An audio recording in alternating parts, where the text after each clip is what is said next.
Olá, que bom estarmos juntos mais uma vez nesse Stand Talks, diretamente do estúdio Zafra, onde sempre nos reunimos para trazer uma temática importante e relevante para os seus dias. E hoje comigo, mais uma vez, meu grande amigo Brian. Tudo bem? Boa noite a todos, paz seja convosco.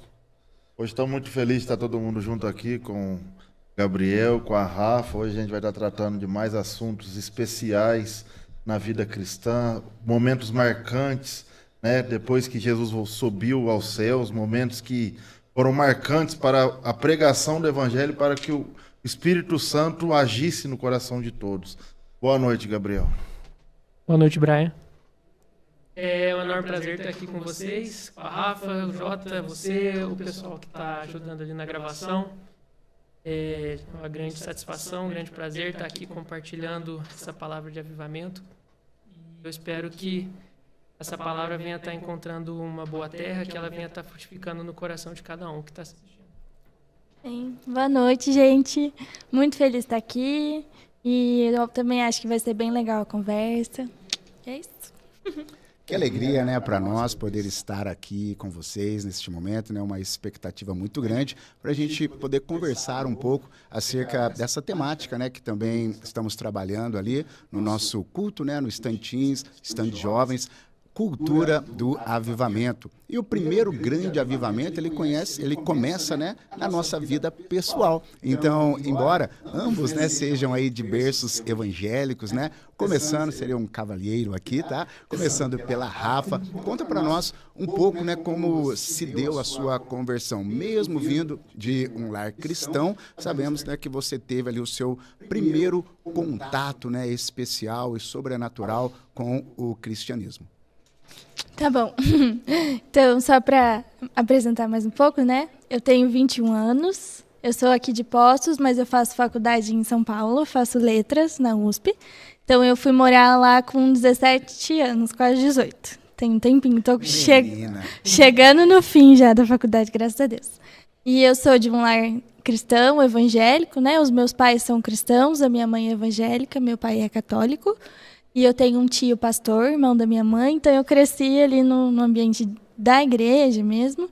Mas, assim, sempre tem, de fato, um momento que a gente começa a entender que, assim, agora é eu que vou ter que seguir daqui, né? E tem que achar Jesus no meio disso tudo. Mas eu sempre fui bem próxima, eu não tive um momento, fui pro mundo, voltei pra igreja, não tive, sempre fui, mas ali... Aquela curiosidade. Eu não dá pra falar que nunca fiz nada de errado na vida, claro que eu fiz, mas eu sempre fui mais quietinha e tal, né, eu sou uma pessoa mais extrovertida, então eu de fato não fui conhecer nada muito além. Mas eu tinha as minhas questões, tive minhas questões com a igreja, dentro da igreja, que a gente sabe também que nem todas as igrejas e nem todos os grupos vão ser ambientes saudáveis, então também são questões que a gente vai ter que lidar depois, e comigo não foi diferente. Mas acho que é isso, assim, eu fui batizada com o Espírito Santo novinha também, eu tinha 14 anos ou 13, foi nova, mas eu ainda nem entendia, né? Mas estava ali. Então, quando eu, também nesse tempo de adolescência, foi quando eu comecei a entender, né, de fato, Jesus, mas também entender as coisas que tinham acontecido comigo de traumas e tal. E também, então acho que foi meio isso o gatilho para eu aprofundar. Porque foi o momento que eu percebi, não, eu vou ter que dar um jeito de curar algumas coisas, né? E fui crescendo na igreja, mas o momento, né, que veio o avivamento pessoal, quando a gente fala, quando eu mudei para São Paulo, eu tinha já essa fome de querer crescer, porque lá tem oportunidades também em igrejas, em tudo. E eu fui com muita fome e tal, mas as coisas demoraram a acontecer. Na verdade, assim, eu estou no 4º ano que eu estou lá, e agora que eu estou vendo algumas coisas, né, até que Deus disse que aconteceria e tal, estão indo agora, assim. Mas no ano passado, em maio, eu participei de um retiro na igreja, na Zion, que eu frequento, né, em São Paulo, era o Retiro Vox, e foram 4 dias, e foram 4 dias que eu fui curada de tudo, tanto fisicamente como emocionalmente, mesmo assim, e Eu acho que é, assim, esse o momento que eu fui preenchida, né? Porque eu acho que o avivamento pessoal é esse momento que você deixa todas as bagagens, deixa o pecado e tal, e é preenchido com o Espírito Santo, e tem o movimento e tem a alegria, né? E aí o retiro para mim foi isso, assim. E a primeira coisa que é o despertar, né, do avivamento pessoal é o arrependimento. Então, para mim foi muito importante. Eu lembro exatamente, né, o dia que eu confessei os meus pecados mesmo. Apesar de já ter aceitado Jesus, apesar de tudo, foi quando eu liberei perdão também para mim e para as pessoas, foi no arrependimento. Foi nesse momento. E aí depois dali as coisas foram fluindo, né? E até quando eu voltei desse retiro, o avivamento ele não para na gente, né? Ele transborda, é uma presença de Deus que transborda. E quando eu estava voltando para casa, assim, o apartamento que eu morava, tinha um corredor bem grande, assim, tipo, grande, pensa, ia andando. E eu no corredor de casa, eu não conseguia chegar em casa, assim, porque eu chorava e dava risada sozinha, chegando em casa. E eu entrei dentro de casa, o meu irmão é criança, né, ele tinha 11 anos, agora ele tá com 12. Ele olhou para mim e falou assim, Rafa, o que aconteceu? Você tá diferente. E aí ele também começou a sentir a presença de Deus e a chorar. Então era uma presença que me preencheu e que transbordava, né? E aí transbordou também no nosso amigo Gá, que não foi no retiro, mas recebeu tudo. E acho que nos mesmos processos e tal, aí ele conta. Então fale um pouco sobre você. Meu nome é Gabriel, eu tenho 22 anos. Cresci num lar cristão. O meu pai, ele é pastor. Hoje meu pai está lá em Portugal, ele está na igreja IDERP lá, ele pastoreia com a minha tia. A minha mãe, ela e o meu pai, eles sempre foram lá da 10ª igreja, no Parque Pinheiros. E a minha mãe, na época que ela era lá da 10ª igreja, minha mãe ela era ministra de louvor lá. Então, eu cresci num lar cristão, tive exemplos dentro da minha casa a serem seguidos, também tive exemplos a não serem seguidos. E durante a minha vida eu posso falar que não descobri o mundo porque eu estava dentro da igreja, mas é tipo assim, aquele negócio de o crente girafa, em homenagem ao nosso estúdio, né? é o crente girafa que estava assim, com o corpo dentro da igreja, mas com a cabeça lá fora. Então, eu passei por essa fase. E isso começou por volta ali dos meus 10 anos e foi até recentemente por volta dos meus 20 anos. Então, foram tempos bem tempestuosos. E que eu queria deixar assim como destaque, que não é porque o cara tá ali na igreja, frequentando, que ele tá sempre bem. E que o cara tá sempre de acordo com a palavra e tá sempre seguindo.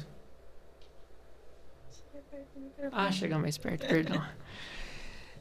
Eu sempre estive na igreja, como eu falei, e durante esse tempo eu estava lá dentro, mas eu estava muito fora. Eu seguia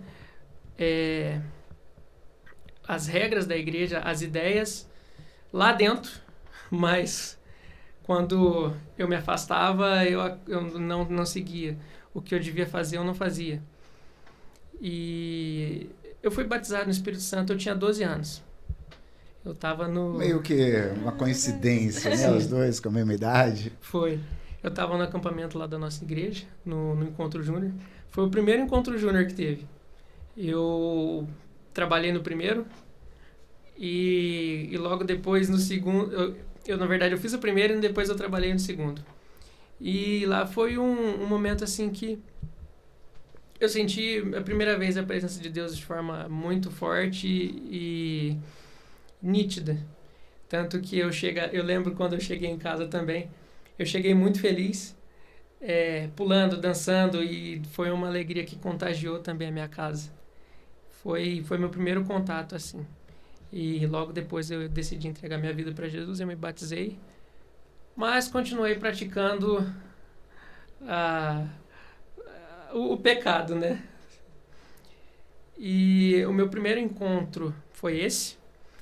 Depois, trazendo para um momento agora mais recente, a Rafa deu o exemplo ali de quando ela foi no Retiro Vox, né? Sim. Que foi em maio do ano passado, maio para julho. Ela teve todo esse processo dela, que ela recebeu a cura, que ela recebeu libertação. que ela realmente mudou de postura e mudou de perspectiva. E tá aí a importância de você ter uma pessoa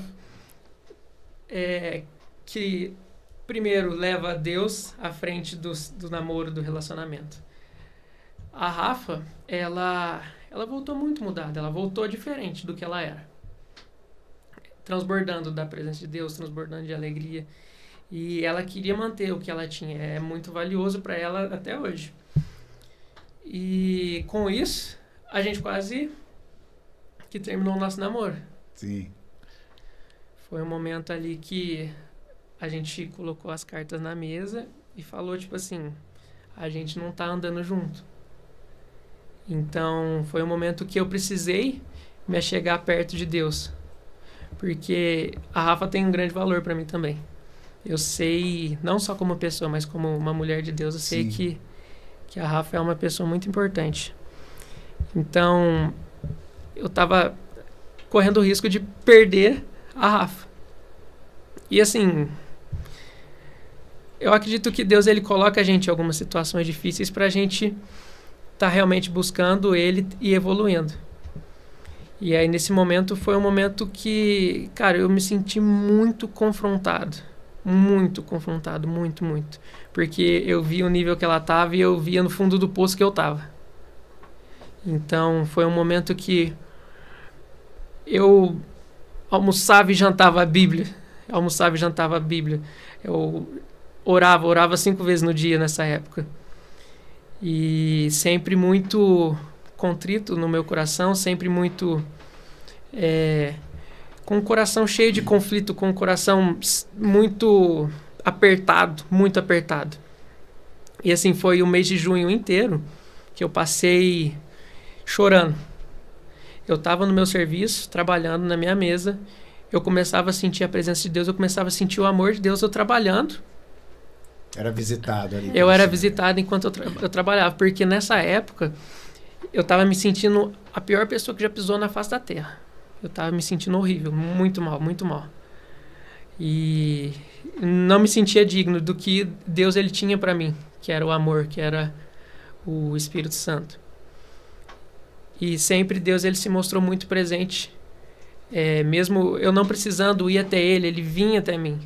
Porque ele vinha esse meu coração quebrantado, ele vinha esse meu coração apertado. E eu estava nesse processo, estava sendo gerado um arrependimento genuíno em mim. Sim. Então foi onde eu confessei ali os meus pecados para o meu líder.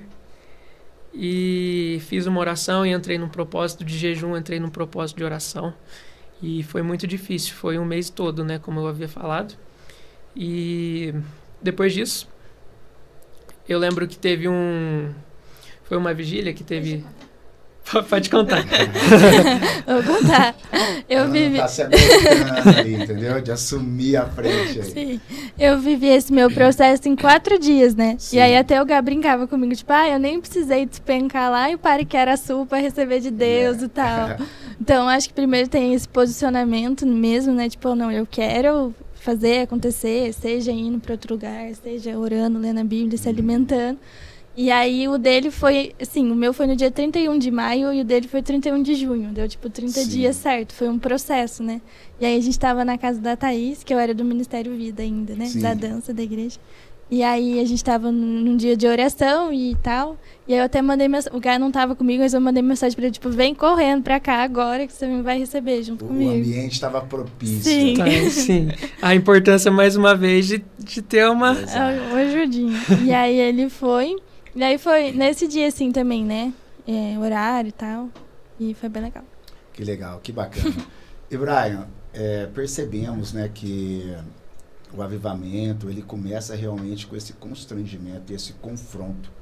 E na palavra de Deus, nós encontramos vários períodos, né, onde Deus, ele conduziu o seu povo para esse lugar de confronto, para esse lugar de arrependimento, esse lugar de olhar, né, para dentro de si como indivíduo e também como povo, para que a presença de Deus ela pudesse, né, trabalhar no meio daquele povo e trazê-los novamente para aquele lugar de adoração. É um fato muito, muito importante que eles falaram na questão de crescer dentro da igreja. Depois de um certo tempo, reconhecer que ainda continuava pecando, ou pecava, ou errava. Isso acho que todo mundo que nasce dentro da igreja, acho que tem esse problema. Porque, vamos supor, você cresceu num lugar acostumado. Aquilo ali é costumeiro, né? É legal pra caramba. É rotineiro, Acho que vira rotina. você nunca passou dificuldade, né? Você nunca teve uma... Dificuldade que eu falo assim, você nunca teve uma coisa... Tristeza, vamos falar tristeza. Porque quem tá sem Jesus é triste. O ambiente da igreja é um ambiente legal, é gostoso, você não quer ir embora, você sempre vai lá. Nem que for pra ir à toa lá, você vai lá, né? Então, a gente sempre tá ali, né? E Davi foi uma situação parecida quando ele escreve o Salmo, né? Salmo 51. Ele vai falar... O maior desespero de Davi no pecado dele era para que Deus não afastasse a presença dele. Sim. Da vida de Davi. Então, quando a gente olha isso, Davi ele podia perder de tudo. Ele não importou com aquilo que ia acontecer com a vida dele, mas ele não podia afastar de Deus, porque aquele momento em que ele reconhece o pecado, ele reconhece aquilo que Paulo fala, que os nossos pecados, eles causam um bloqueio entre o homem e Deus. Os nossos pecados nos separaram de Deus, né? Então, a separação do ser humano, né, ela se vem por causa de um pecado. Um pecado. Às vezes a gente faz um acúmulo, né? A gente fala, foi por causa dele. Não, é um. Você já está distante de Deus. Uhum. E assim, a misericórdia de Deus é muito grande, né? Ainda bem que vivemos debaixo dessa misericórdia que se chama Jesus Cristo, né? Que se não fosse Ele, já tinha se arruinado tudo pra gente. Mas quando a gente pensa em arrependimento, em avivamento, né? A gente não pode levar esse lado para um lado romântico, que eu acho que é uma coisa que acontece muito hoje, né? Mas vive uma era, uma geração em que, não estou falando que não é sentir, estou falando que é uma geração que espera muito sentir, muita coisa, eu preciso viver uma parada que... Mas o avivamento é uma coisa que o Hernandes Dias Lopes fala e não para de falar, que é o avivamento, ele vem de um bibliamento. Não existe avivamento sem palavra. Não existe avivamento se você não conhece a palavra e o Deus da palavra. Eu conheço a Deus? Como? Sem a palavra, você não conhece. Infelizmente, quem fala que conhece a Deus sem a palavra é místico. Ele tem uma visão idólatra que não é uma visão cristã. Porque a idolatria, você cria um Deus para você, né? Você inventa algo. Deus vai me matar se eu fizer isso. Deus vai me punir se eu fizer isso. Então a gente cresce com uma idolatria de um Deus, não de Deus, porque Deus não é isso. Deus não age com a gente segundo nossos méritos, né? Então, quando a gente vai olhando pra gente mesmo, falar, se eu fizer tudo certinho, será que é igual meu pai no fim do ano, que me dava um presente de Natal, se eu passasse de ano, né? Deus não olha para isso, né? Tanto é que em Eclesiastes 6:10, ali fala nitidamente que Deus já sabe de todas as coisas. Ele já tem tudo, já tá feito. É isso aí, vai acontecer, vai ter que ser assim e tal. Só que a gente às vezes age com Deus como se Deus fosse o mestre da lâmpada, que eu vou fazer tudo certinho, ele vai me dar algo novo dentro de mim que vai mudar a minha vida. Não. O arrependimento verdadeiro, igual Davi teve, Davi ele se rasgou na presença de Deus. E muitas vezes a gente tá assim, Deus me perdoa, Deus. Sabe aquele perdãozinho bem fraco? Uhum. Aquele perdão com saudade do pecado, aquele perdão, né, com saudade de coisa errada, porque aonde tem avivamento, a gente vai ver que todos os avivamentos que já aconteceram, né, a gente vai pegar, vamos pegar um fato, a Rua Azusa na época foi uma explosão, né? E o avivamento, ele dá só no lugar? Não, se é um lugar avivado, um povo avivado, a sociedade abaixa o quê? O crime, abaixa o roubo, abaixa as mortes, abaixa tudo. Aí agora teve aquele negócio daquela faculdade lá, esses tempos agora, né? Sim. Nossa, virou um rolo, né? Aquela coisa, tal. Mas está todo mundo de boa de novo, entendeu? O lugar que aquela cidade lá é uma cidade perigosa, não abaixou o crime, entendeu? Não abaixou nada. Então, assim, como que a gente pode falar que a presença de Deus, ela abaixou, ela tomou conta do lugar realmente, sendo que a sociedade não tem sido impactada por esse avivamento? Entende? Se a presença de Deus ela só me impacta, ela só mexe na minha vida e não transforma a vida de pessoas que estão em volta de mim, eu acho que tem alguma coisa de errado aí, não é? Porque a gente passa, o negócio fica aquela coisa maravilhosa, eu sinto a presença de Deus, eu sinto isso, sinto aquilo. Mas às vezes a gente confunde tanto o sentimento com presença, porque a presença de Deus é transformação. E a palavra, né? Um ponto interessante que você tocou, né? Do avivamento, ele partir de uma revelação da palavra de Deus, né? Nós comentávamos um pouco aqui antes acerca do Martim Lutero, né, o responsável pela reforma. E ele tem esse impacto lendo Romanos, aonde ele entende que o pecado dele foi crucificado na cruz de Cristo. E a revelação daquela palavra inflama ele de tal maneira que ele tem que levar aquilo para a sociedade da sua época. Ele tem que trazer aquela realidade para que os outros também pudessem ser libertados, né, daquele peso, daquela algema, daquela escravidão que acabava os distanciando, né, deste Deus de graça, deste Deus de amor, deste Deus de misericórdia, né? E ele sendo o pai da reforma, né, ele traz as teses e a partir dali, né, essa transformação do cristianismo que na época havia se corrompido, né, ele começa a ser trazido de volta para o seu lugar de origem, de onde ele jamais teria que ser tirado, né? Sim. Só acho que, né, não sei se todo mundo sabe, mas Lutero, ele foi século XVI, né, e a reforma protestante foi ele vendo as práticas da igreja, no caso que era católica na época, né, tipo a venda das indulgências, que eles vendiam cartas pra galera ter lugar no céu, né, e Lutero se indigna, então também tem o avivamento, ele precede de uma indignação santa. Exato. Né? E Lutero, ele via que as pessoas não tinham contato com a palavra, então não tinha como o povo ter revelação, porque só a igreja lia a Bíblia, que era em latim. E aí Lutero foi o responsável por começar a traduzir a Bíblia para o alemão. E aí as Bíblias traduzidas, o povo não sabia ler. Então ele precisaram ensinar o povo a ler. Então foi quando acontece uma reforma na educação. Então, e era uma educação alemã, né? E as principais universidades, assim, estou pulando várias coisas, né? Mas as principais universidades, as maiores que a gente conhece, né? Harvard, Yale, elas tiveram base, né, para poder preparar missionários. Exato. E essa educação que a gente tem hoje na escola é uma educação alemã, assim. Então, a gente é fruto disso. E também não só da questão do avivamento, mas para mim foi muito importante entender que isso é uma tradição evangélica, né? Porque hoje em dia, às vezes, a gente tem a vergonha de falar que é evangélico. A gente é evangélico, assim. A gente é essa galera responsável por transformação social mesmo, por reforma de educação. O que a gente estuda veio dessa base.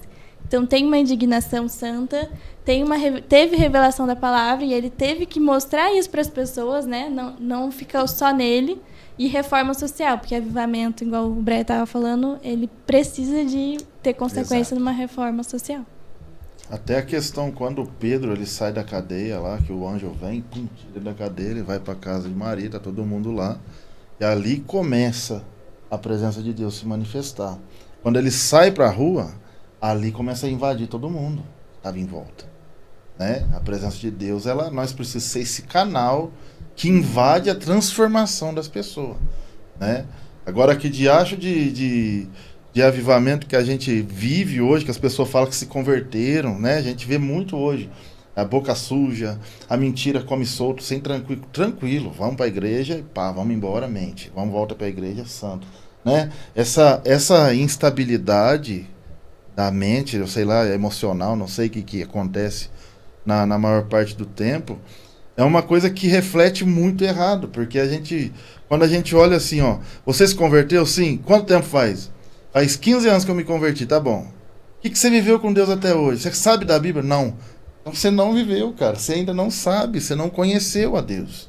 né? Então, dentro desse avivamento, dentro dessa situação de conversão, o avivamento é conversão. Conversão para quê? Para restauração. Restauração de quem? De mim. Para eu ser justificado, para que o sangue de Cristo descubra a minha vida, limpa os meus pecados e eu seja redimido por Ele. Agora, eu quero, o que eu quero? A maior parte do tempo, o que a gente quer é ser salvo, né? Todo mundo quer ser salvo. O cara vai na igreja, ele quer ser salvo. Mas ele não quer pagar o preço daquilo, né? Porque a gente sabe que existe a parte da soberania de Deus, mas existe a responsabilidade humana, que Deus não está com um controlinho na mão ali, falando assim, você vai aqui, você vai ali. Não. Deus é soberano, mas você é responsável por as coisas que você faz. Tanto que lá em Romanos, Paulo vai falar assim que Deus entregou o povo ao seu próprio pecado, porque não quer nada com Deus. Vai chegar um momento em que não vai ter mais jeito. Então a situação do ser humano em Romanos é perdida. O ser humano é perdido. Todos pecaram e carecem da glória de Deus. E se a gente não entender que carecemos da glória de Deus, vamos ficar que jeito? Morno, caindo frio, dali a pouco morto. O arrependimento, né? Então, ele é, de fato, né, um dos pilares importantes para que possamos viver esse avivamento pessoal, né? E essa esfera do arrependimento, ela precisa, né, alcançar a todos. Mas uma vida de oração, né, uma vida de devoção na presença do Senhor, ela é de suma importância, né, Gabriel? Para que realmente, cara, nós possamos bater nessa porta até que ela se abra e o derramar do Senhor venha, então, né, nos marcar e nos tocar e romper o limite humano e iniciar, então, ali o sobrenatural de Deus. É isso mesmo, Jota. Se a gente for ler ali em Atos 1, a gente repara que os discípulos eles estavam unidos e eles fizeram uma oração. E em Atos 2 acontece ali o momento do derramado do Espírito Santo. Eu vi um vídeo do pastor lá do Jesus Cop, e ele disse uma frase que ele gosta muito, que ele diz que é preciso de Salmos 2 para acontecer Joel 2 para a gente ter Atos 2. Sim. E em Atos 2... na verdade, em Salmos 2. Em Salmos 2, Davi escreve que os governantes os príncipes vão querer romper as nossas correntes, né? Que eles enxergam a gente acorrentado, pessoas presas. E essas correntes que eles veem em nós são os pilares de Deus, os pilares da palavra. E ainda em Salmos é dito que o Senhor do céu, ele acha engraçado isso e começa a dar risada deles, achando que eles têm tamanho poder para fazer isso. Eles podem sim tentar cortar nossas correntes, tentar distorcer o que Deus ele entregou para a gente, que é a visão de família, a visão de casamento, a visão da verdade. Mas mesmo assim, Deus ele tem o seu Filho, que é Jesus, que está no trono em Sião. E após isso, que Deus ele fala que ele tem Jesus que está no trono em Sião esperando, ele é uma oração que Jesus ele deve fazer ao Pai, onde ele ora ali ao Pai pedindo às nações e Deus vai entregar a ele. Então, em Salmos 2, vem o primeiro sinal de avivamento que na minha perspectiva são os tempos difíceis. E em Joel 2, vem de fato a profecia, onde diz que crianças, bebês, adultos, senhores e senhoras, pobres, ricos, vão profetizar, vão ter ali a sua visita do Espírito Santo. Mas que para isso aconteça, eles devem ter também um pilar que você acabou de falar, que é o coração arrependido. Então, o arrependimento, eu acredito que ele vem de um tempo difícil, mas também ele segue uma linha de arrependimento genuíno, uma linha onde você tem ali consciência do seu pecado e você busca de todo o coração o Senhor. E em Joel também fala para buscar em oração e em jejum. Então, o jejum ele fortalece a gente espiritualmente. É um ato que a gente está dizendo para nós mesmos que não, eu não preciso disso, o Senhor vai me saciar. Eu mesmo já tive uma experiência dessa, onde eu estava no meu quarto, isso foi recentemente, foi em abril agora. Eu estava no meu quarto e eu estava durante a manhã lendo, e eu passei a manhã lendo a Bíblia. E, tipo assim, eu acho que eu fiquei coisa de 4 horas, 5 horas lendo a Bíblia direto, sem parar, desde assim da hora que eu acordei. Quando a minha mãe chegou no meu quarto e falou assim, ô Gabriel, você não vai almoçar? É 1h30. Aí nisso daí eu levantei, fui pra cozinha, fiz o meu prato, não é pequeno, que é o que eu costumo comer todo dia. Aí Embora eu fiz seja magrinho, né? Mas come bem. Fiz o meu prato como de costume, sentei na mesa. No que eu sentei na mesa, eu estava sem fome. Então, eu acredito que o que Jesus ele fala, quando ele está sendo tentado por Satanás, que nem só de pão viverá o homem, mas de toda a palavra, eu acredito que naquele momento eu provei disso. Foi um momento que eu tinha acabado de acordar, eu passei 5 horas acordado, desde a hora que eu acordei até o meu almoço. Eu fui almoçar, eu sentei na mesa, eu não estava com fome. Eu queria voltar para o meu quarto para ler a Bíblia. Então, leitura da Bíblia, jejum, oração são pontos muito importantes. E através de todos esses passos, a gente chega em Atos 2, que é o derramamento genuíno do Espírito Santo de Deus. Ali é o Pentecostes, né? O Pentecostes, ele é a festa dos judeus, né?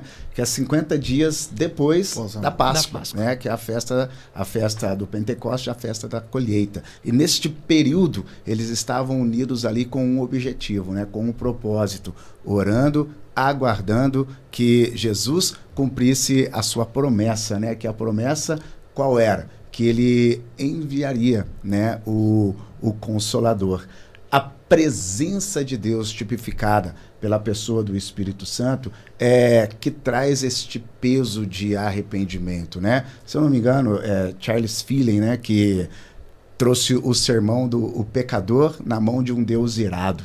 E enquanto ele discorria o seu sermão, né, o relato das pessoas ali é que elas percebiam como que o chão embaixo delas se abriam, né? E elas viam o inferno embaixo delas. E ali havia um momento de grande reflexão acerca dos erros, acerca do pecado, porque eles estavam vendo de fato, né, o que seria o passo seguinte sem que eles tivessem, né, Jesus como o remissor, Jesus como o seu Salvador. Então, este entendimento, né, também de que sem a presença do Espírito Santo nós não temos essa força e essa capacidade para vencer o nosso eu natural, a nossa carne, e viver de fato esse sobrenatural de Deus, que traz essa necessidade, né, do derramar do Espírito Santo.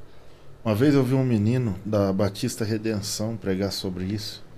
O menino falou, se pregar não, ele estava discutindo com outro cara essa visão. Ele fala assim, cara, se o cara peca, ele não consegue sentir a terra se abrindo e ele vai cair lá naquele buraco, alguma coisa tá fora aí. Então, não houve conversão.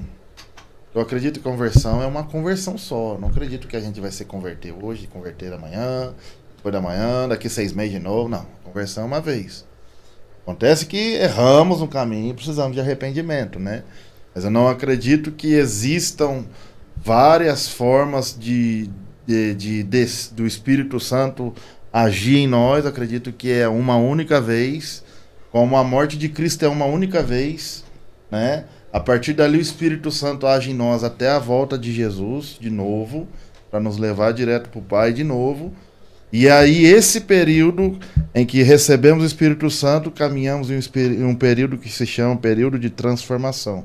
Então nesse período a gente vai cair, levantar, mas o Espírito Santo nunca vai nos abandonar. O que Isaías fala, as minhas ovelhas não se apartarão das minhas mãos, porque agindo o Senhor, quem impedirá? Então o Senhor age em nosso favor para que nós nos mantemos firmes na presença dele. Pecou, pecou. Não, isso não quer dizer que zerou pro cara, acabou, né? Mas o Espírito Santo ainda está ali tocando, se arrependa. Isso é uma pessoa que foi avivada, ela recebeu o Espírito Santo. Receber o Espírito Santo é receber o ponto de salvação da nossa vida. Sim. Sem isso, não tem o que fazer. Porque a gente vê muitas vezes as pessoas pregar. Eu já vi muita pregação das pessoas falar assim, que o Espírito Santo, ele sai da pessoa, volta da pessoa. Ele saiu, deixou a pessoa, agora ela está perdida. Ela tem que clamar para Deus dar de novo. Não vai dar, querido.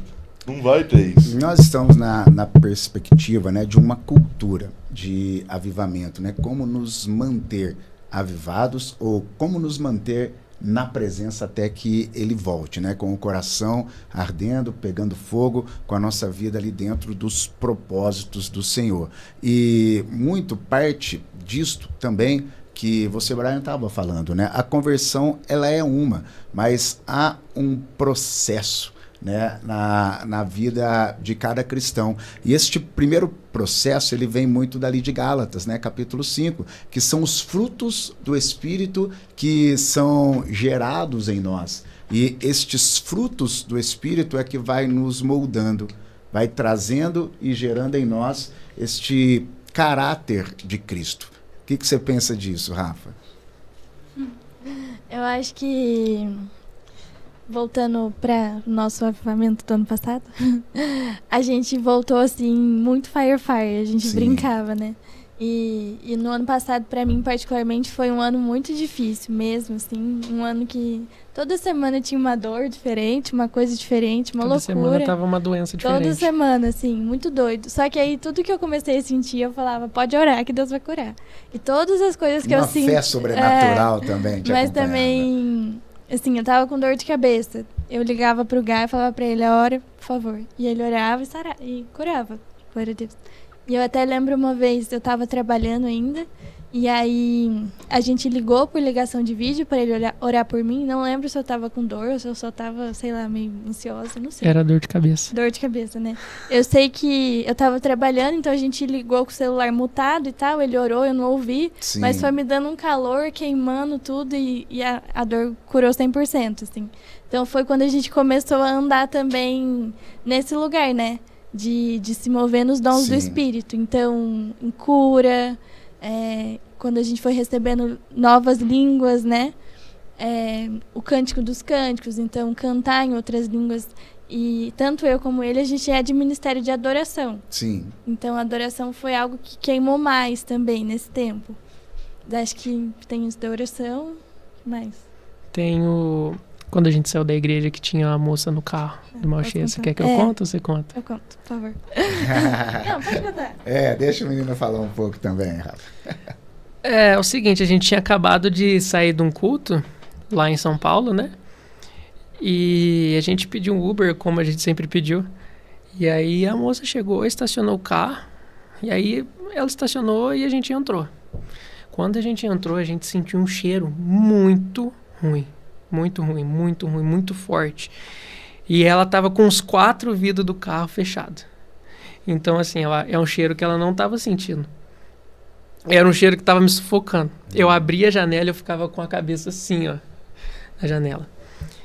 E aí nesse momento, Deus ele foi dando discernimento tanto para mim quanto para Rafa a respeito da situação. Então, a gente tava quietinho no carro. E ela virou para trás para conversar com a gente e comentou a respeito que ela tinha acabado de perder um familiar. E era um cara novo. Ele tinha, acho que, cerca de 26 anos, de 20 a 30, alguma coisa assim. E ele tinha morrido de câncer. É muito novo.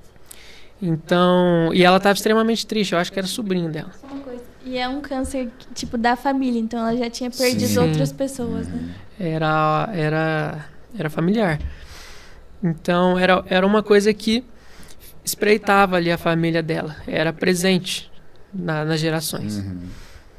E ela contou pra gente. E eu e a Rafa, a gente deu uma palavra ali pra ela. E conforme a gente foi falando de Jesus pra ela, o cheiro foi passando. E quando ela parou na frente ali do prédio pra gente descer, a gente perguntou pra ela se a gente podia fazer uma oração. E ali naquele momento a gente fez uma oração por ela. E a partir daquele momento, o cheiro do carro estava normal. Sim. Tinha cessado o cheiro ruim. Era algo no plano espiritual. Sim. Era um espírito de morte. Era um Sim. espírito de morte. E foi uma coisa muito doida, porque a gente abriu o vidro e ela pediu para fechar. E a gente ficou sufocado, e a gente não estava dando conta. E então, esse foi um momento ali que Deus ele demonstrou o seu poder para a gente através do dom ali de revelação. E daí em diante, Deus ele sempre se mostrou muito presente para a gente, e de diferentes formas. E é sempre legal a gente pensar nisso, porque o nosso Deus ele é um Deus criativo, ele está sempre se reinventando. Então, ele vai sempre tratar de uma maneira única com a gente. E também foi muito doido, porque aí a gente chegou no prédio, e aí a gente parou, olhou um pra cara do outro, arregalou o olho. E eu falei pra ele, vamos orar? Ainda de cara com aquela experiência. E aí ele, sim. Então, tipo, e assim, né, voltando, no ano passado, eu vi muitas coisas, assim, tipo, eu via demônio em casa, nas pessoas e tal. Sim. E assim, é óbvio, você vê, você Aquela vai... visão aberta. e você vai orar mais. Então foi um tempo que eu orei muito, que eu cresci muito, muito. E no final do ano, Deus foi me dar um discernimento de, tipo, o que Deus trabalhou comigo foi, né? Tipo, eu te mostrei algumas coisas, que é porque eu quero que você cresça e tal, é onde você vai chegar um dia. Mas todas as vezes que alguma coisa aconteceu, acendeu uma coisa dentro de mim e falava, eu preciso orar, porque senão eu vou ficar maluca, entende? Mas nesse lugar mesmo. Então, acho que também é isso, assim, quando a gente vê o mover de Deus pelos dons do Espírito, não é que é mais fácil, mas é mais palpável, né? É mais perto da nossa natureza. E Deus também é isso, né? E é uma das grandes características, né, do avivamento. Primeiro, todos os grandes avivalistas, né, algo em comum nas suas vidas era, de fato, essa vida fervorosa de oração. Mas também os sinais, né, que acompanhavam esses períodos de avivamento.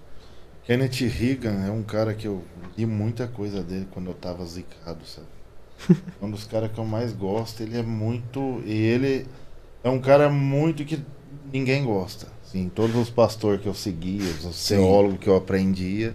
Ele é uma linha mais radical? Ninguém vai gostar desse cara. Mas combina com você, Brian. Kenneth... Eu também ninguém gosta? Combina bem. Não, é meio radical. Não, mas o Kenneth Reagan, ele é o cara que... Ele falava que ele ia no hospital orar pelas pessoas, chegava no hospital, assim, tinha uma... Parece que ele chegou num hospital, cara, tinha um cara de 50 anos, se não me engano, e o cara tava praticamente morto. E ele reclamou com Deus ali no hospital, falou, mas o senhor não falou que o tempo é de 70 e 80 anos, depois morre? Por que ele vai morrer? Aí ele fala assim, que Deus fala pra ele assim, o que é de mim com ele, você não tem nada a ver com isso. Né? Aí ele fala que Deus manda ele orar, e aí ele começa a orar pro cara, e assim, aí Deus leva ele num lugar e fala assim, ó, sabe por que eu coloquei ele nessa situação? Lembra quando teve aquele jovem incesto lá em 1 Coríntios, que Paulo entrega ele para Satanás, para destruição da carne? Eu tive que fazer o mesmo com ele, senão eu ia perder ele. O cara era um pastor ainda, o cara era um pastor, cara.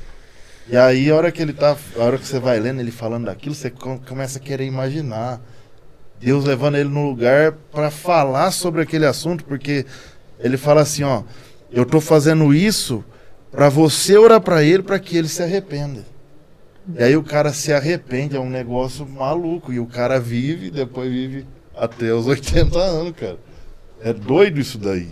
Porque o Kenneth Reagan, ele é muito polêmico nessa questão, que ele que tem aquele negócio da unção do riso, né? Ele traz aquela risadaiada lá, a galera fica brava com ele. Mas ele tem esses pontos positivos pra caramba do livro dele, esse livro dele chama Quando a Fé Parece Fraca e a Vitória é Perdida. Esse livro é espetacular, porque ele conta todas as ações do Espírito Santo na vida dele quando ele foi orar pelas pessoas.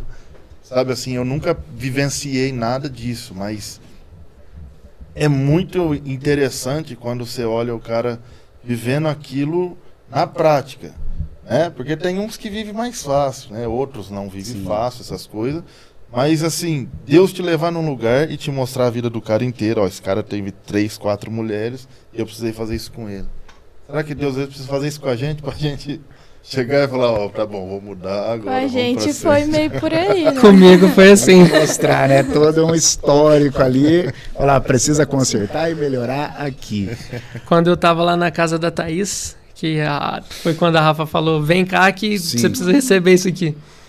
Aí ali foi um momento que o pessoal tava, a família da Thaís ali, e eles estavam orando por todo mundo, tava ministrando louvor, levando a palavra.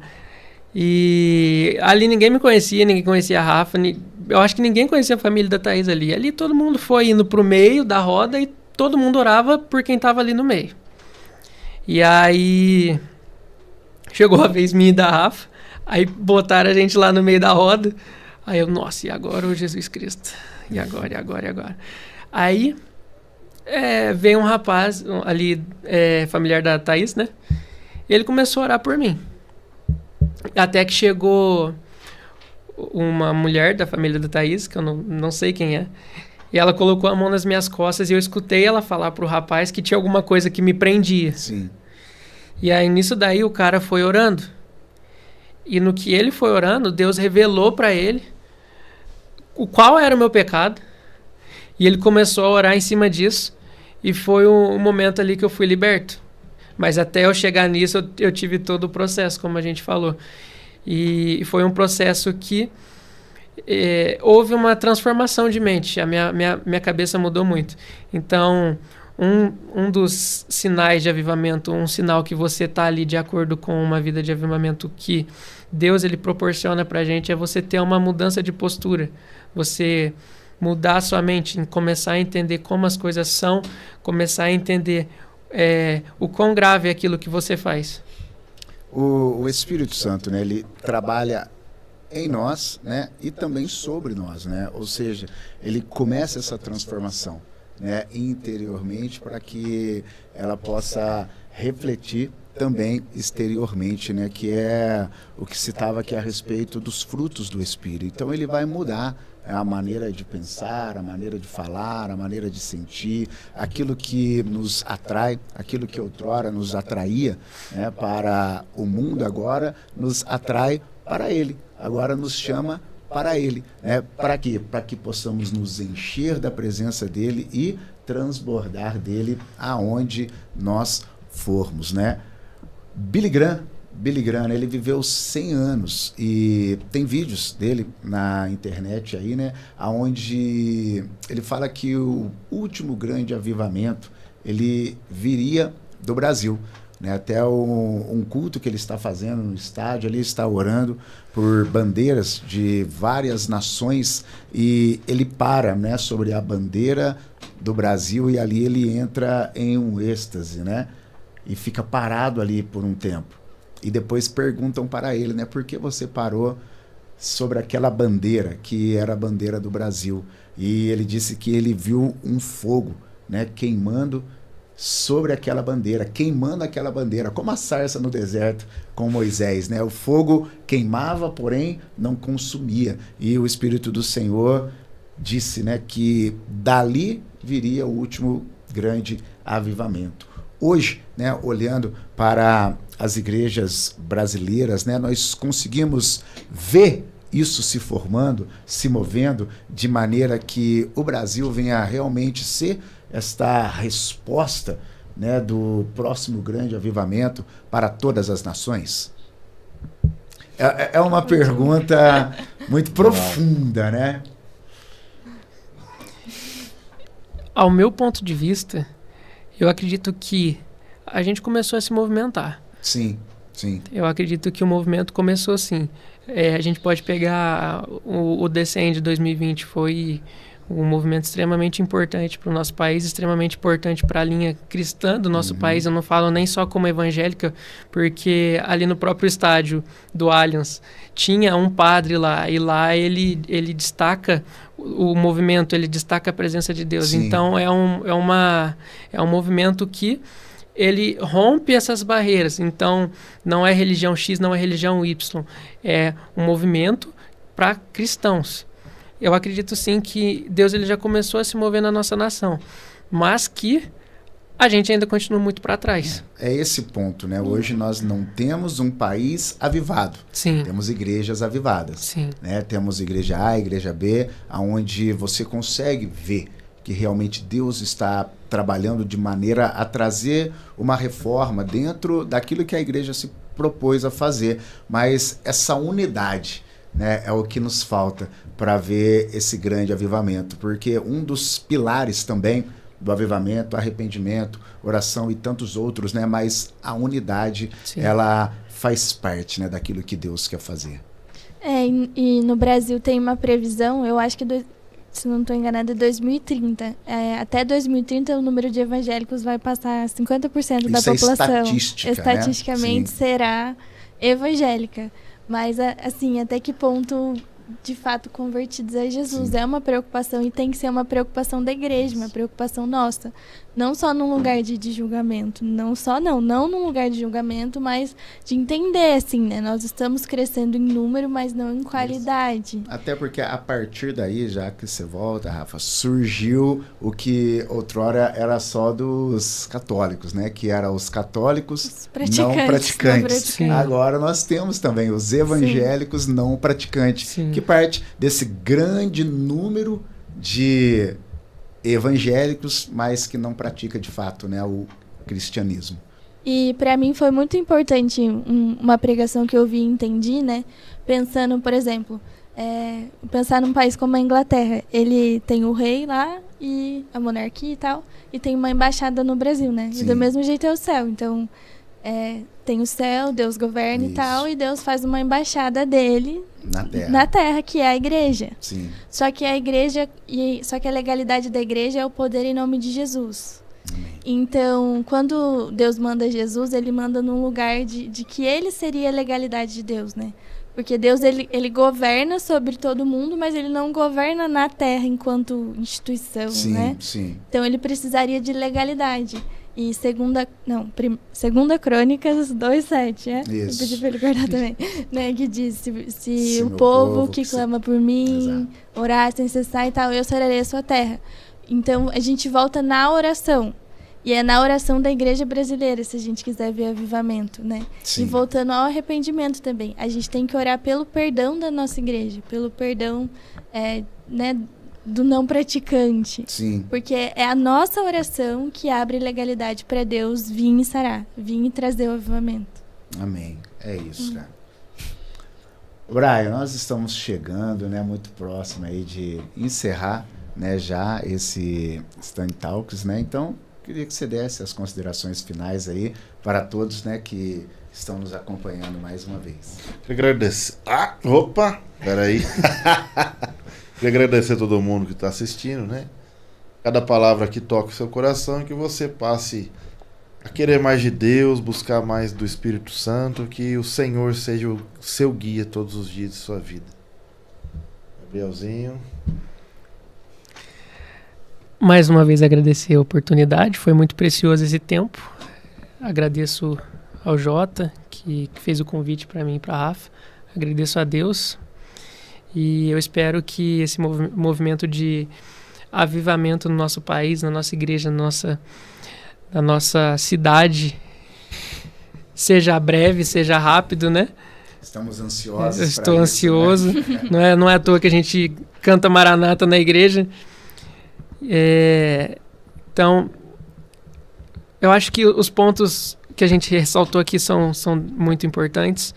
Toda a nossa conversa aqui, de fato, demonstrou o caráter de uma pessoa avivada, demonstrou o que o avivamento traz na sociedade, traz na vida pessoal. E eu espero que cada um que assistiu a gente possa estar extraindo da nossa conversa aqui pontos que venham estar edificando a vida dele. Eu, eu queria dizer, né, às vezes, principalmente a gente mais novinho, assim, né, adolescente também, eu não sou adolescente, mas sou quase, Saiu agora. Né? Saiu agora da idade. tô quase, às vezes, a gente escuta, né, fala, avivamento, se mover no espírito e tal, mas às vezes demora a acontecer, às vezes você não sabe por onde procurar, pelo menos isso era o que mais, assim, me pegava e queimava no meu coração. Mas pra dizer que, tipo, Deus tem o seu tempo. E se você se posicionar, tiver fome, começar a orar e pedir, uma vez que acontecer, vai desencadeando, né? Igual quando eu falei, quando começaram a acontecer experiências mais sobrenaturais com a gente, na mesma hora eu ia orar. E isso vai encadeando outras, né? E as pessoas dos avivamentos, os avivalistas, eu vou só citar, e aí é até legal estudar, né? O primeiro, mais importante, foi do país de Gales, o mais conhecido. E o Evan Roberts, que foi o avivalista, ele era um menino, ele orava quando ele era criança, né? E aí o avivamento ali da cidade dele, da igreja dele, que eles se moviam nos dons do Espírito e tal, foi exemplo para os outros países. Então, Rua Azusa foi exemplo dele, avivamento da Coreia também, e da Índia também. E a avivalista da Índia, em 1907, também ali pertinho, era a Pandita, né? E ela até veio com missionários da Inglaterra para o Brasil. E ela também era menina, ela tinha 21 anos, assim. E queimava no coração dela um sentimento de indignação pela sociedade que ela vivia, que era de castas. Então, ela não podia se casar com um menino que ela queria, que era de outra casta. Então, essa indignação de pessoas normais, como é na Bíblia também, que a gente citou, né? Então, acho que é isso, assim, é se posicionar, pedir e esperar em Deus, porque vem desse lugar de espera mesmo. Muito bem, glória a Deus por isso. E é realmente, né, buscar e continuar buscando, bater, continuar batendo, pedir e continuar pedindo. Nós só cremos, né, que vai acontecer porque nós não vamos parar de buscar, não vamos parar de orar, né? E todos aqueles que o Senhor enviar para fazer parte, né, do nosso ciclo, para estar debaixo da nossa liderança, nós conduziremos também para este mesmo caminho de clamor, para esse mesmo caminho de oração, porque a nossa alma clama, a nossa alma anela por mais. Estamos chegando aí ao fim desse Stand Talks. Travou? Fiquei triste. Passa rápido demais, Nossa, é algo que a gente sempre... Fiquei preocupado com ele ali agora. É algo que a gente sempre observa, né? O tempo, ele Vaza. voa, né? E às vezes, ou na grande maioria das vezes, nós nem conseguimos falar tudo aquilo que a gente esperava falar, e é por isso que você não pode perder o próximo Stand Talks, que também vai estar incrível, tá? E se você está nos acompanhando aí e quer ter mais este contato mais próximo, mais junto com a gente, todo sábado às 19h30, tá? Nós estamos ali na Mário de Paiva 290, no nosso culto Stand Jovens, tá? E você não pode perder. Vem com a gente, eu tenho certeza que vai ser bênção na sua vida. Um grande abraço para você que está nos acompanhando. Deixo um beijo aqui para toda a nossa equipe dos bastidores, né, que faz com que tudo aconteça e chegue para você editadinho, cortadinho, bonitinho. Um abraço e até mais. Glória a Deus.